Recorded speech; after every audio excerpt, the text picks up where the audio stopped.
So please enjoy this video about Google Classroom. I hope it's helpful, covering all the basics.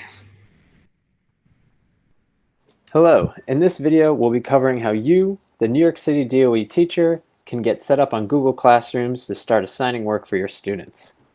Great, so to get started, what I'm going to do is I'm just going to go to a blank new tab, and to get started with Google Classrooms you'll want to go to classroom.google.com. Now that's the URL you will visit as the teacher. It's also the URL your students will visit to get to Google Classrooms. And once here, I'm just going to go to the Sign In menu over here on the right, and I'm going to sign into Google Classroom. Now to get started, I'm going to use my schools.doe account,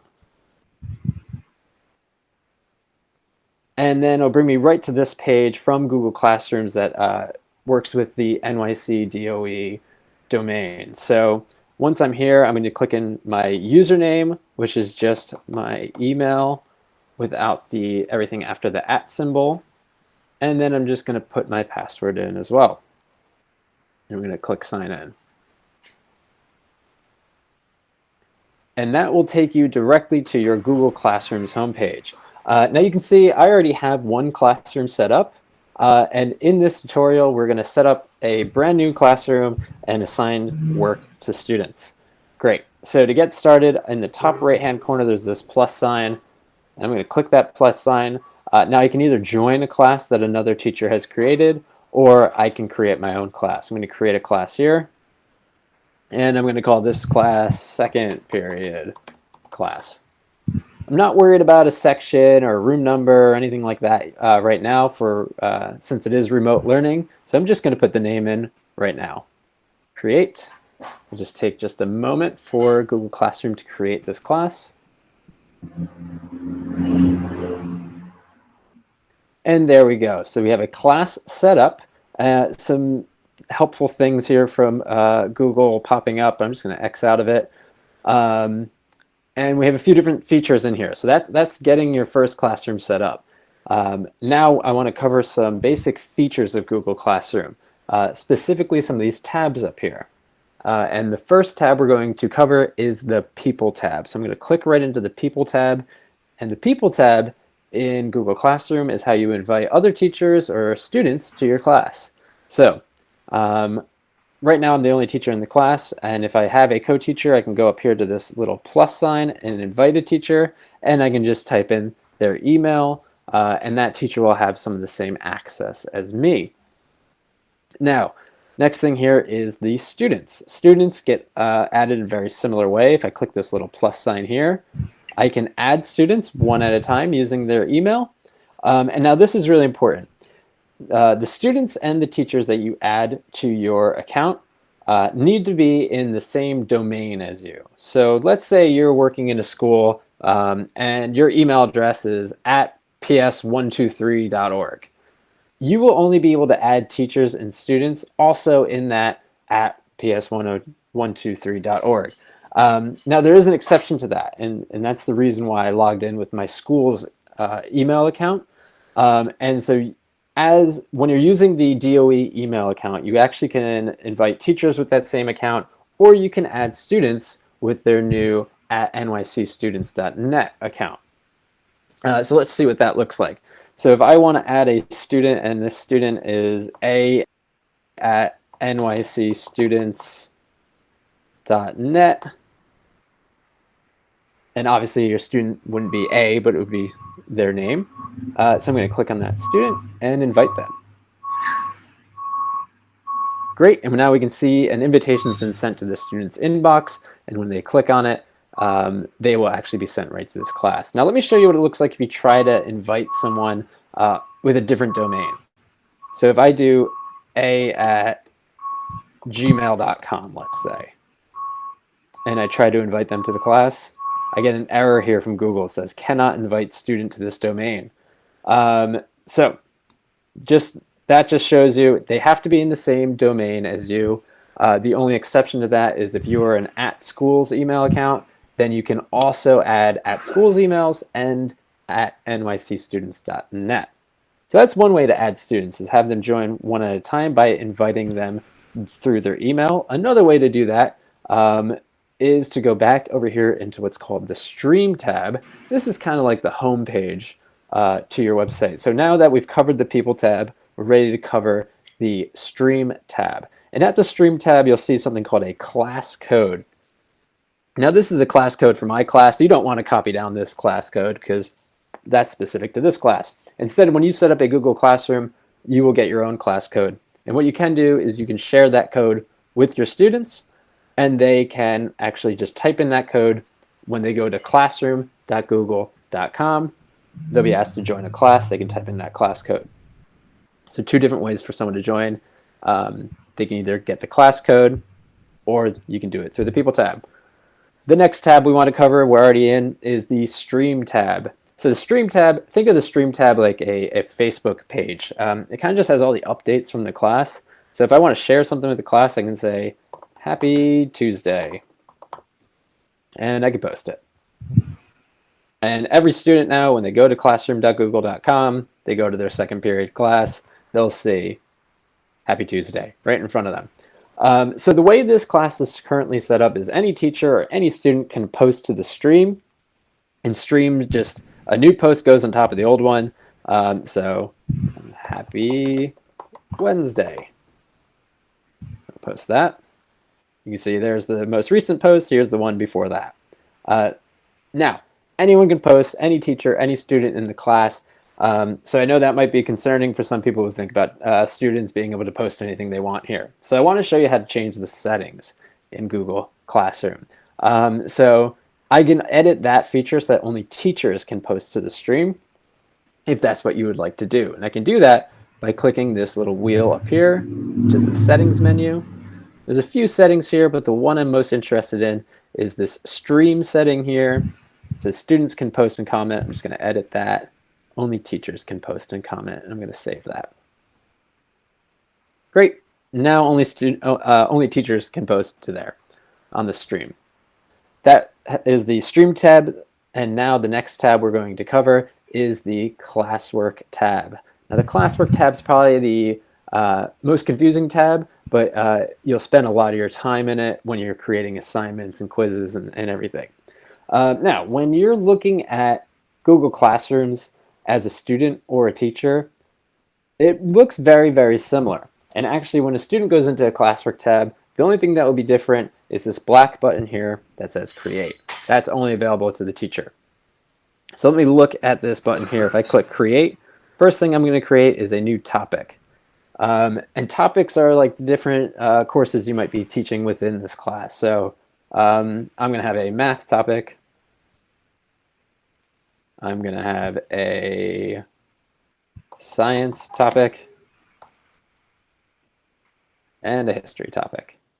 So I click Create, Topic, History. Great, and you can see them here. I can even shuffle them around if I want.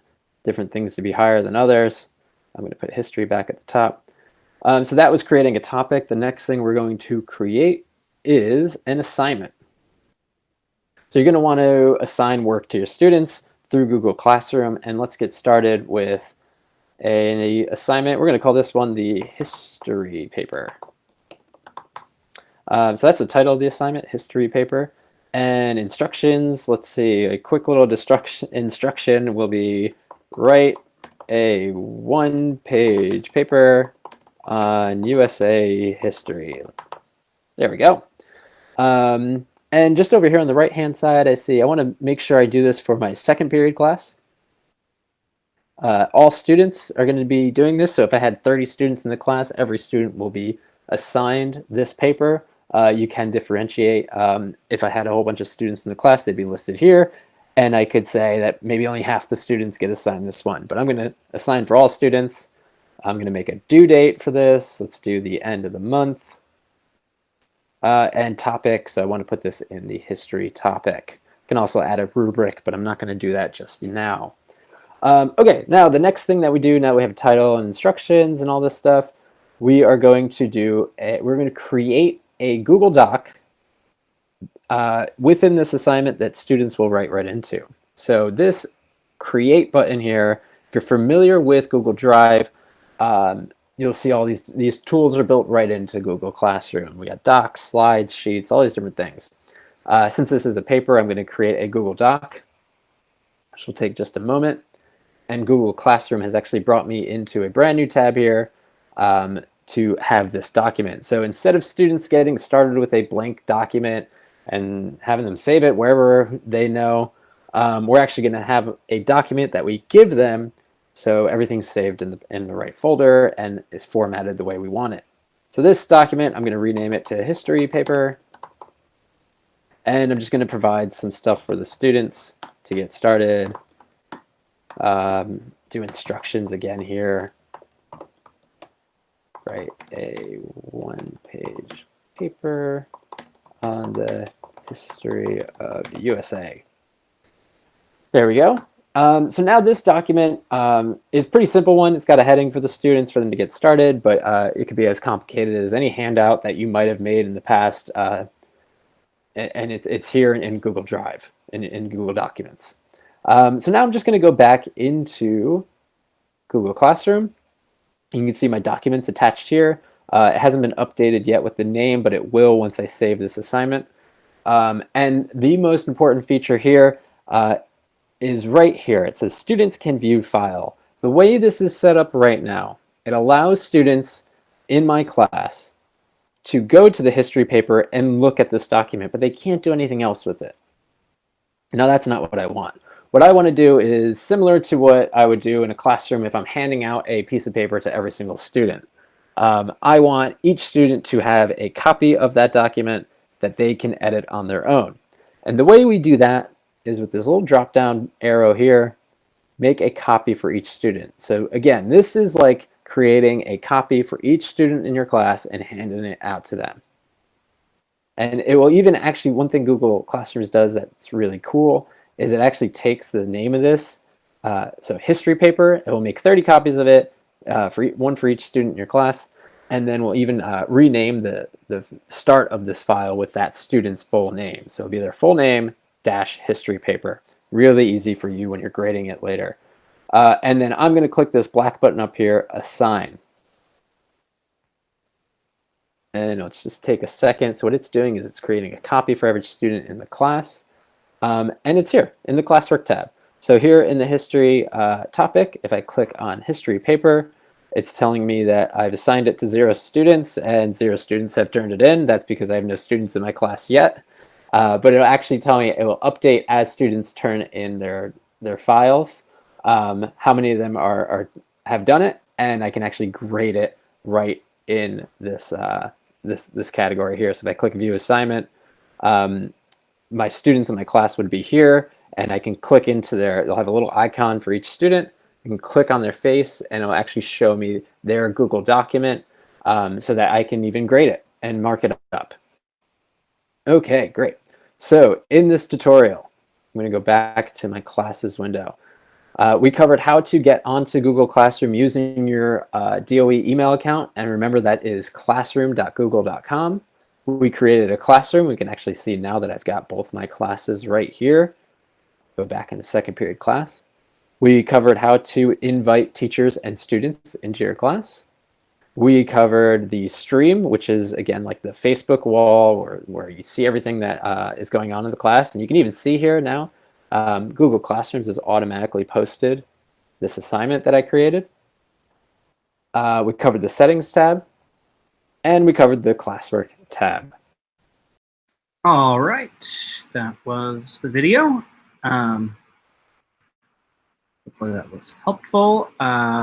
I'm going to go through a number of other features on Google Classroom before going into questions. So there was a question in the chat during the video about assignments, though I'm not actually 100% sure if I understand it, but hopefully after going through this next section, everything will be clear or be able to better answer the question. So let me first open up Google Classroom. One moment. want to make sure that, oh yeah, no, I'm logged into an incognito window already. Here we go. So let me share my screen.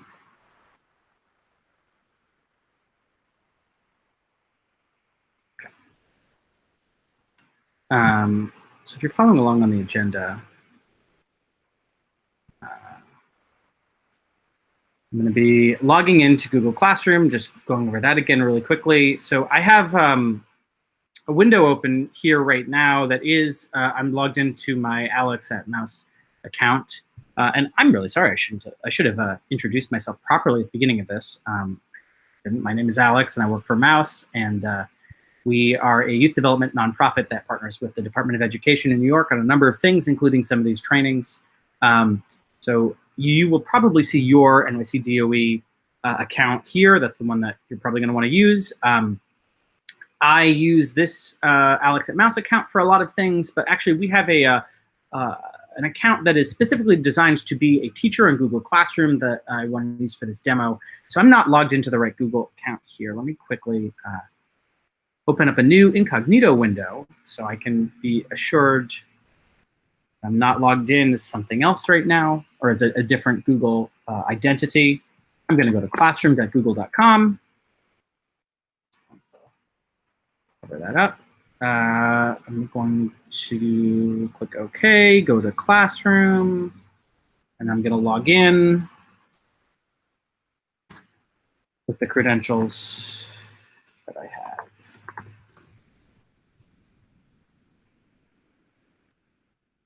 Oh, the password was changed very recently. Hey, Ben, do you by any chance have access to the new password, or could you Slack it to me? Yeah, I'll do it right now. They changed today.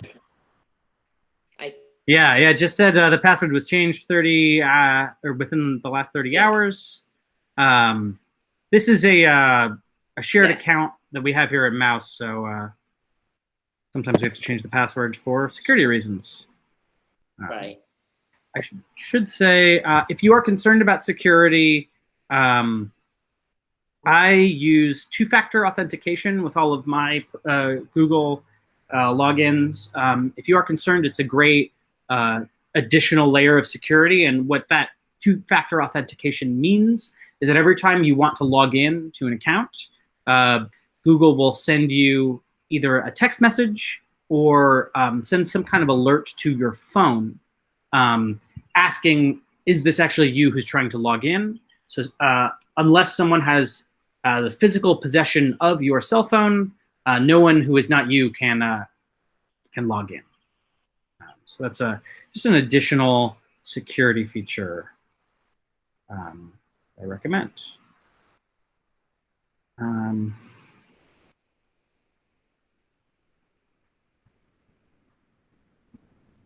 So one moment, I apologize for the technical delay. Did not realize that this shared password had been changed on us today. My Alex at Mouse account is actually signed up as a student for the demo group that we have, the demo classroom account. This is a best practice I've seen some people do, where some teachers will, or other staff at schools will create accounts as a student in another class, just to be able to get that perspective, see how things look. You're welcome to do that if you like, though it is obviously not a requirement to use the software. While I am dealing with this technical issue, let me address that question that was in the chat.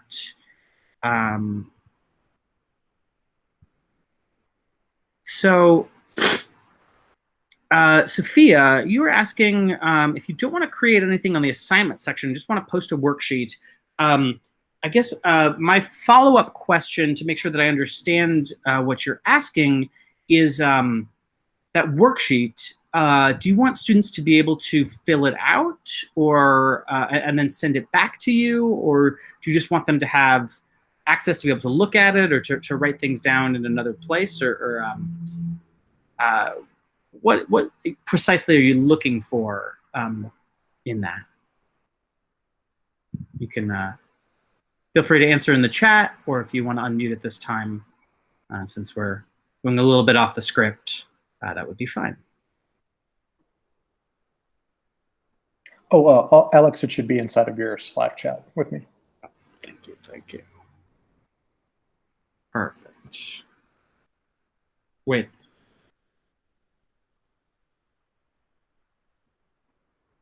Okay, I'll try that.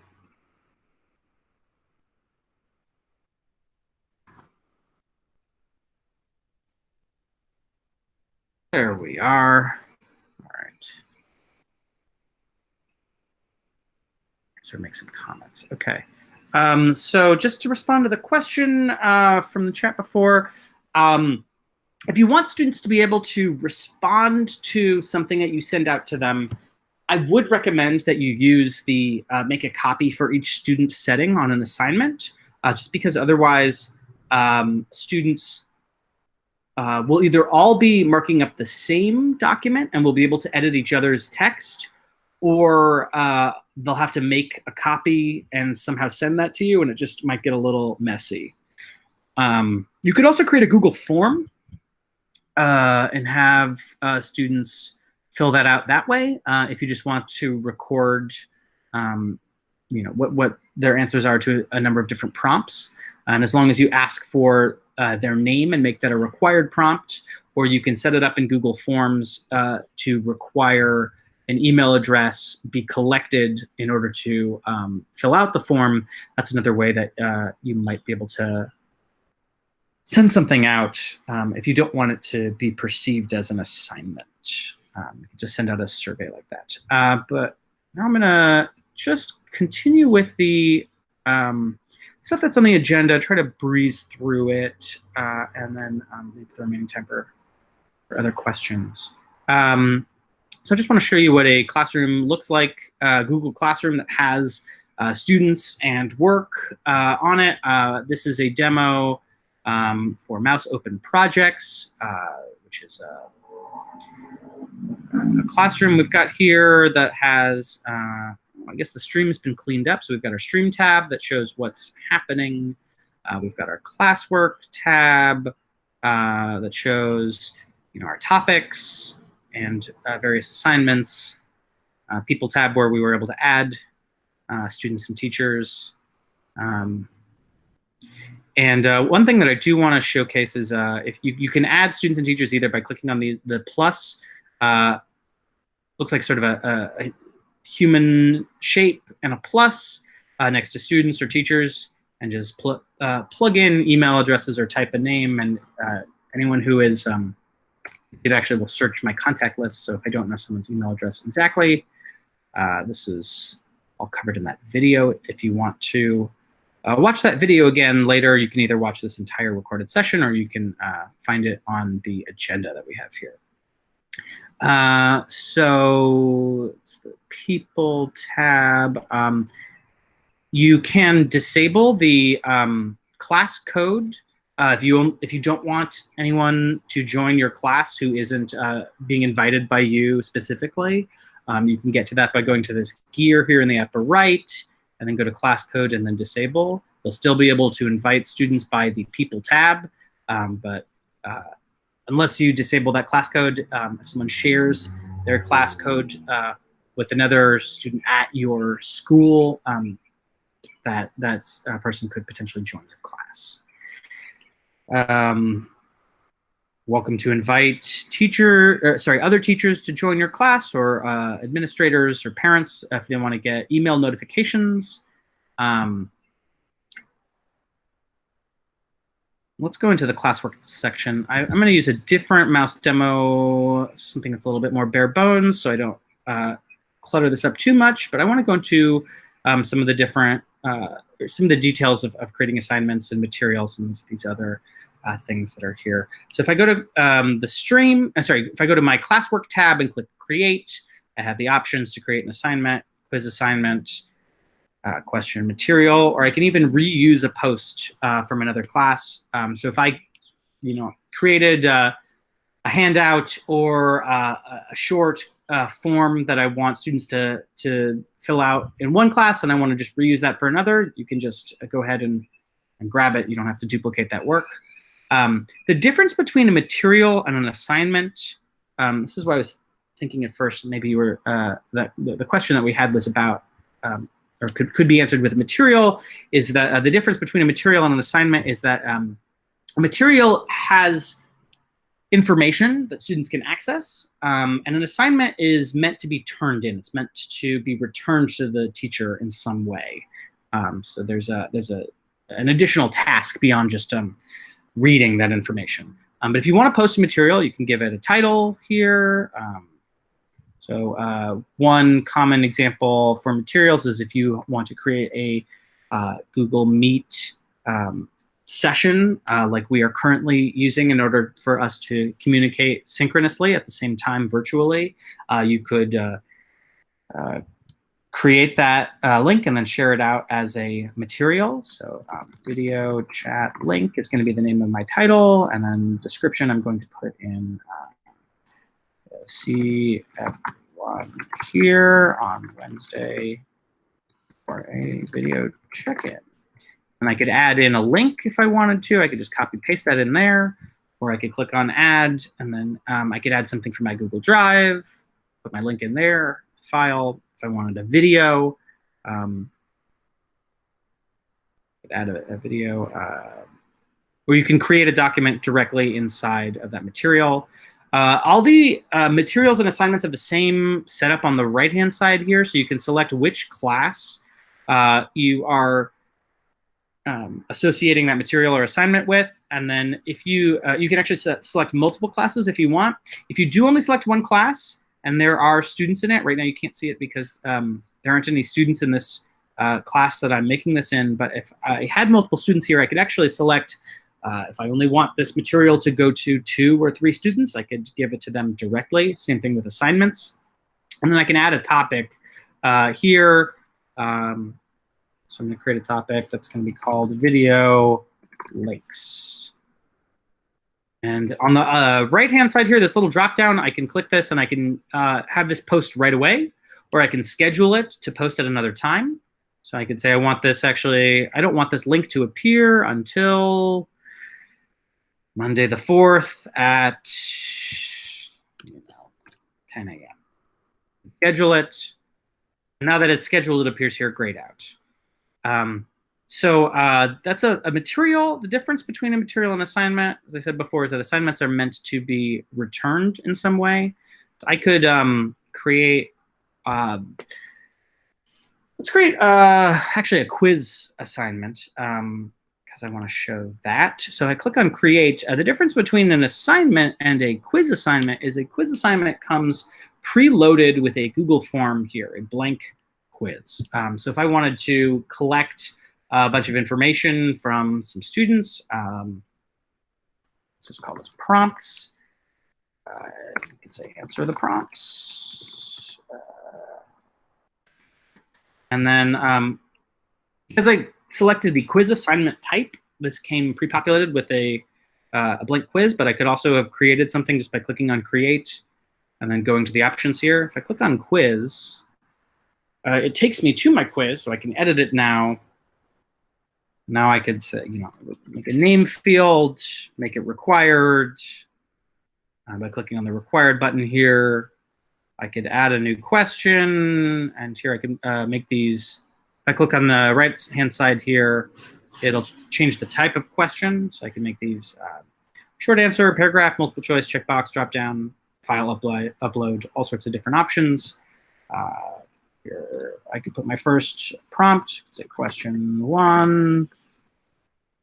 Have the students fill that out.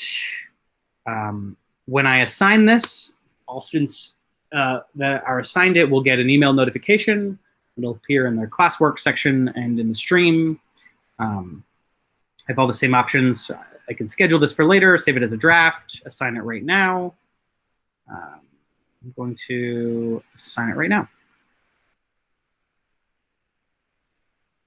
That's one way that you could send out something if you just want to get student responses quickly. Where did it go? It's not associated with a topic. So right now it says here at the top, but here's our prompts. I could add it to archived work, or we can create a new topic, and we can call it writing prompts, for example. Prompts, actually, can I edit this? Yeah, I could just call, let's call this prompts 1. We might have multiple prompts here. The next thing I just wanted to reinforce is if I create an assignment, just wanted to really show those different settings for the view settings. So I have a blank assignment here. The other way that I could send out a quick worksheet to students is I could call this worksheet, fill out this worksheet and return it. So I have in another tab here, I have my worksheet. I could type in, you know, question 1, question 2, etc., and give space for students to answer. But for now, I have to do that crucial thing where I set either the permissions to students can view file, can edit file, or make a copy for each student. And if you do want students to be able to easily just type in their own answers to the questions and then send it back to you, this is what I would recommend, is the make a copy for each student. The caveat for this is that the setting only works for Google Docs. So if you wanted to use slides or a spreadsheet or something else, I've not seen that be able to work so far. So let's see. Classwork, stream, tabs.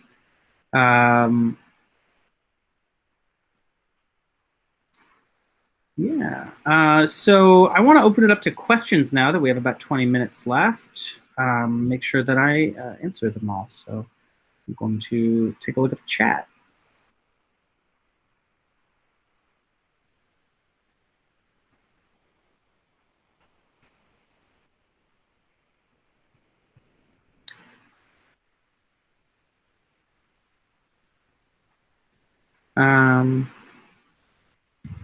So hopefully Ivan was able to answer the commenting question. And yes, I can actually just really quickly show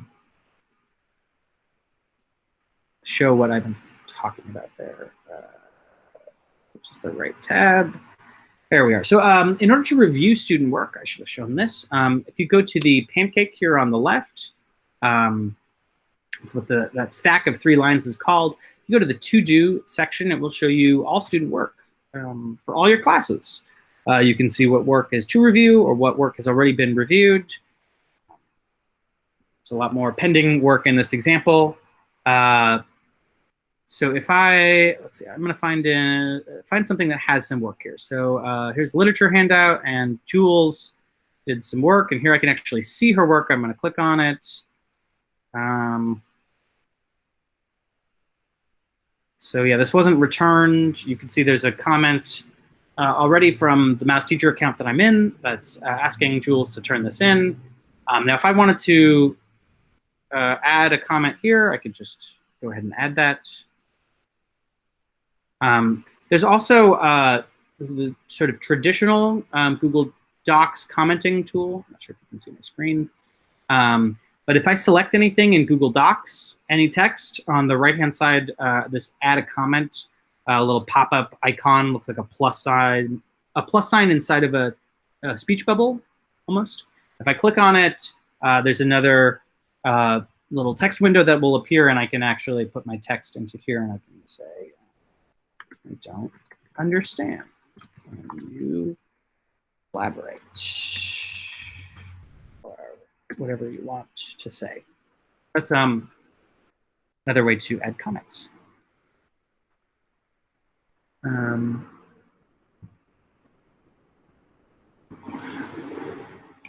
There are ways in Google Forms. So I'm going up a little bit to the question around that Sophia asked around asking students to to answer or make some comments depending on the worksheet.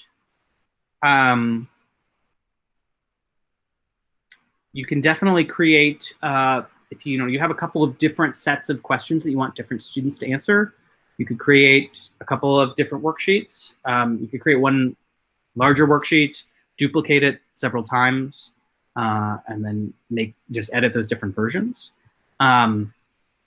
And if you create that ahead of time in Google Docs, let me go to a Classwork page just to show an example here. So let's say I already had created the handouts that I wanted to make in Google Docs. And I just want to now go and assign them to particular groups of students so that different students have different things to turn in. I can go to the Add button here, and I can go to Google Drive, and I can pull up whichever document. If I have several different versions of my worksheet here, worksheet version 1, 2, and 3, I can select version 1. For this example, I'm going to do this untitled document, pretend this is worksheet 1. I could go in, I'm going to select that. I could go into all students, and right now, here it says all students because there are no students, so I don't have options. But if there were multiple students in this account, you'd see all of their names, and I could check or uncheck exactly which students I wanted to send this to.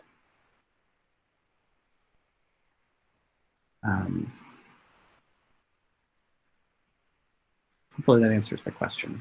Any other questions about Google Classroom?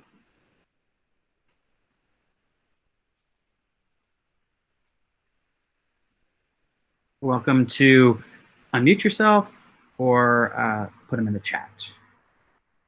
I see Sophia, you followed up from that question in the chat. Thank you.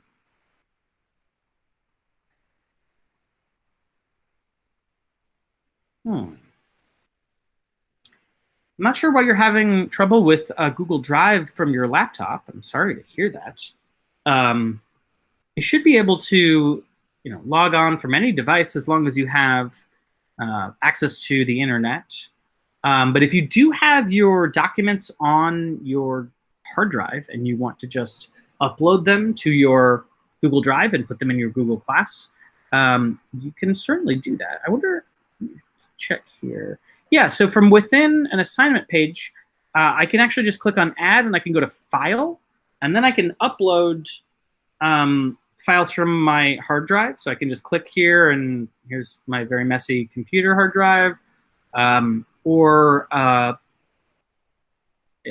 you can find files from your Google Drive. If for some reason you can't access it through your computer, but you can get to Google Classroom, pull from there. There's recent files, things that are shared with you, and then any files that you have starred will also appear in that section there. So that's another way that you can add materials. And then the same thing, actually. So let me test something really quickly. I'm going to create a text file, just a really simple text file. Text edit, a test file. Test, great. Save the test file on my documents. Oops. And I just want to try uploading this right now. I'm going to add this file. I'm going to select from test. There we go. Then I can click upload. And now, yes, so my test file, even though it was a rich text file, originally, not really important if you aren't familiar with that. What is important is that this has converted it to a Google Doc. And now I can select those same permissions for my file that I've created. So you can always just upload stuff directly from your desktop through the Add button here as well.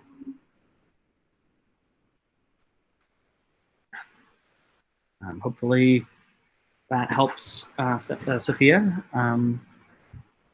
Or do you have any other follow-up questions? We have about 10 minutes left. How students will respond to the questions. That's the, okay. So let me just make that clear. So if I'm going to go into this untitled document. let's just fill this out a little bit more.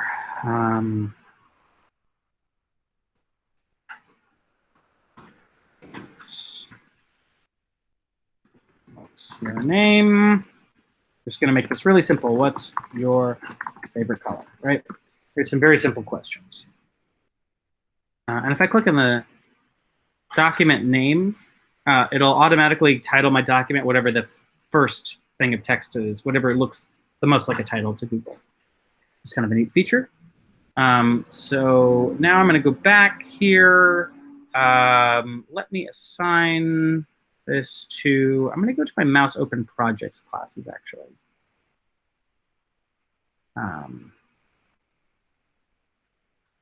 Yeah. Sorry, everyone in that class, you're going to get a notification. So do now. Great. If I click assign, what I'll do is I'll actually log in as a student so you can see what that looks like. So I'm going to just move this out of the way.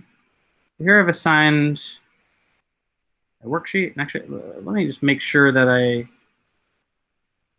have the right permissions here. I'm going to edit. I didn't set it up right. It says student can view file. Students can edit file. That's not right. That's not right. I want this. Oh, not sure why that gave me that arrow. Let's try this one more time. I'm just going to copy paste my document since it didn't seem to work. Oh.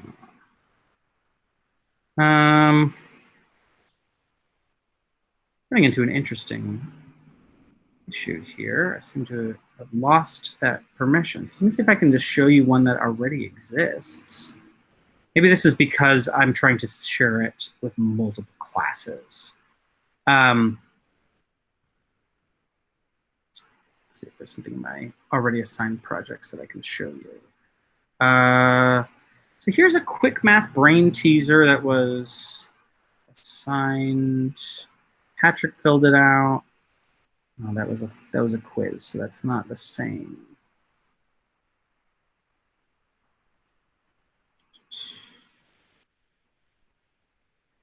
Let's see, that's a test.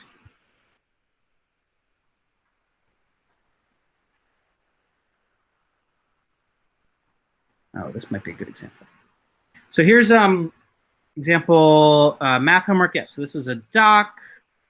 I can click on Patrick's. It said Patrick's was graded here.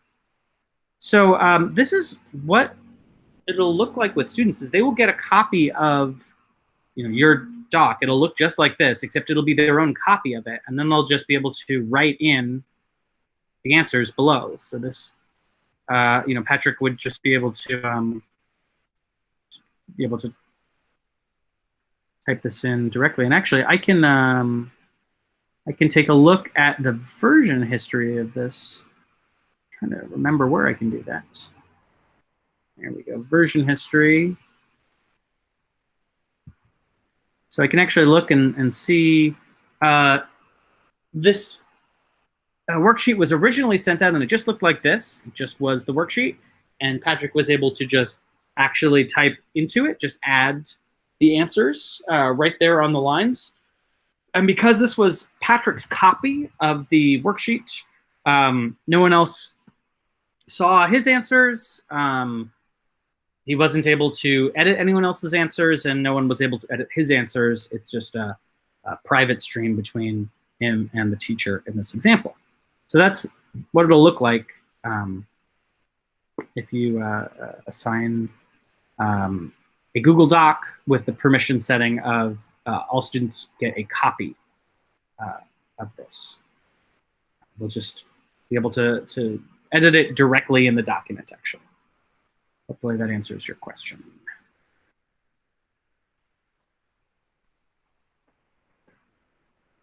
All right, well, we have about 5 minutes remaining.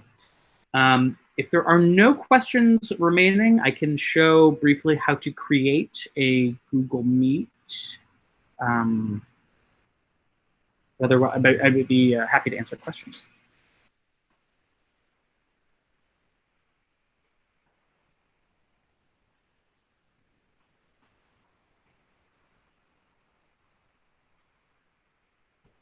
out of here.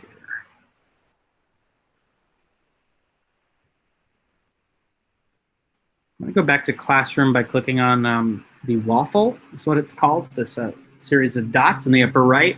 That takes you to all sorts of different Google apps.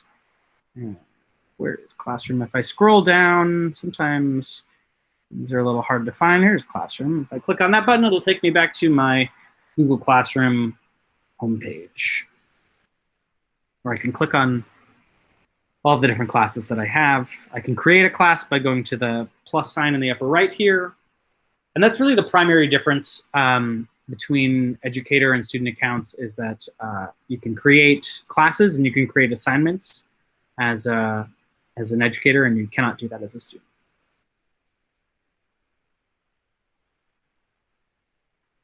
I don't see any other questions in the chat right now, so I'm just going to really briefly show how you can set up your own Google Meet, like the one that we have right now. And I can get to Google Meet through the waffle that I was just showing. And here, my Meet is right here on the right-hand side of my set of icons. When I click on it, it takes me to the Google Meet app. I could also just go to meet.google.com in my address bar, and I can click on the plus sign to join or start a meeting. You do want to give it a nickname, just something to identify your meeting. So I'm going to call this test 1. And then it's going to ask for permission to use your camera. I have camera disabled right now. Also, I've got some additional software that's making it a little difficult. I also find, or I've heard it is a best practice to normalize having virtual sessions or synchronous online meetups with your cameras off, as not everyone has access to the same level of privacy, or may be embarrassed about what is visible on their video camera. It's a good idea to let people be comfortable with turning off their camera. Just make that normal. So then once I join my Meet, or here I have my Meet set up, and I can join now. Got a Meet within a Meet. I can send this link to anyone who I want to be able to join my Meet. There's the caption feature that we showed earlier by accident, but it's a great feature that you can use if you want to. And once we have this Meet created, actually, I believe they just added some additional settings for the Meet. I'm not sure where to access them. But so now that I have this Meet info, I can take that and I could, for example, go back to my Google Classroom and go back to, I made a topic for my video links, and I scheduled it, but I didn't actually put a link on it. So if I wanted this to be functional video chat link, I can go ahead and add in a link here. That's going to go to my class video meeting. Click schedule, and now I've updated my soon-to-be posted link here. It'll show up in the stream and in the Classwork section on May 4th, which is what I set for it.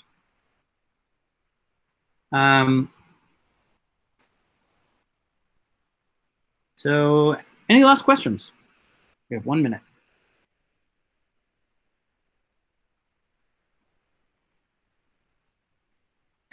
Well, I want to thank you for joining. I'm going to stop recording in a second, excuse me. But I do want to make sure that I share this slide with you, this final slide, which has follow-up information. If you haven't signed in, actually, before I do that, if you didn't sign in, I think everyone signed in, but if you haven't signed in, please, please, please make sure that you go to that link and sign in. Really appreciate that.